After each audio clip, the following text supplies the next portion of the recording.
The 41st day of Russia's full-scale war against Ukraine. The bodies of civilians continue to be found in the city of Bucha near Kyiv, which has been liberated from the occupiers. The 3 bodies were found on Franko Street. The victim had been shot in the head by the Russian invaders. How many more such bodies will be found is unknown. Residents tell of brutalities committed by the Russian army in the city. Мене в сторону відвели, а дом почав горіти. Олег побіг тушити, але в це время вони не дали йому потушити. Вони його кофту зняли, на вулицю вивели, на коліна поставили, в голову вистрелили. А мене допрашували. NATO representatives said that they had evidence that all the atrocities in Bucha were the work of the Russian army. This is the data from many different sources, including open sources, media, commercial, satellites. And the Russian executioners who committed the Bucha massacre, according to the main Directorate of Intelligence, will return to Ukraine again. After a 2-day rest, they plan to turn to one of the hottest spots, tentatively the Kharkiv direction in eastern Ukraine. At the same time, the General Prosecutor of Ukraine, Irina Venediktova, reported that the law enforcement officers continue to record the facts of rape of Ukrainian women in Bucha by Russian invaders. She noted there are terribly many cases. How many is actually difficult to establish, because not all Ukrainian women are able to talk about everything what happened. Bucha is not the only city destroyed by the Russians in the Kyiv region. A video from Hostomel is published online. Nothing has been left of the recently cozy city. In addition, videos from the liberated Borodyanka began to appear. According to the General Prosecutor of Ukraine, Irina Venediktova, it is the worst situation with civilian casualties. What the world will see in Borodyanka will be worse than the atrocities we have already seen in Bucha. The Russians shelled a children's hospital in Mykolaiv.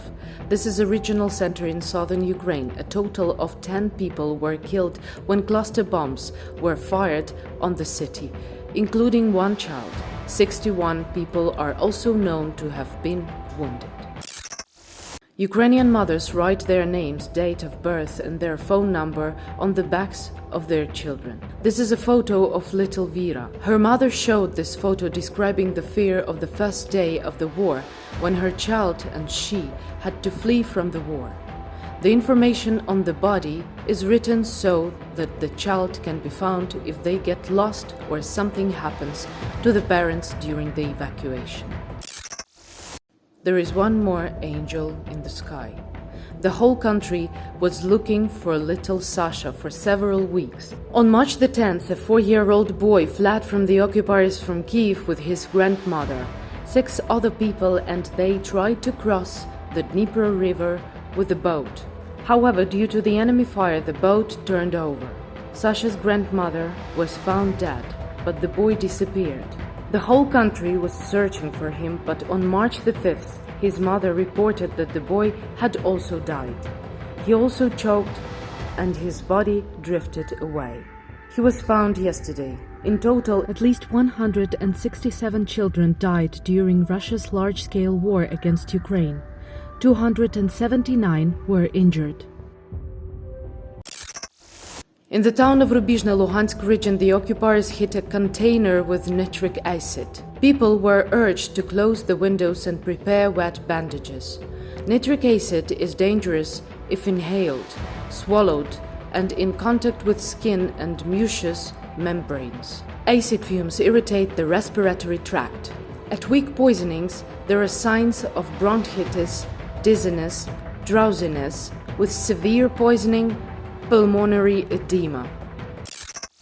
The occupiers can kill for the Ukrainian language. People who escaped from the siege of Mariupol talk about the brutality of the invaders. Russian terrorists can shoot at person because of what they think is a wrong message on the phone, a Ukrainian flag, or even the Ukrainian language.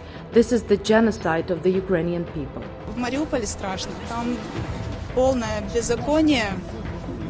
Город полон бандитов с белыми повязками.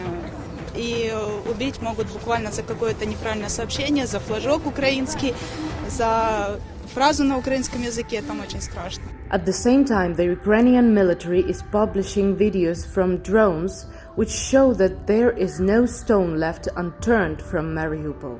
The city is literally gone. However, there are still about 130,000 people.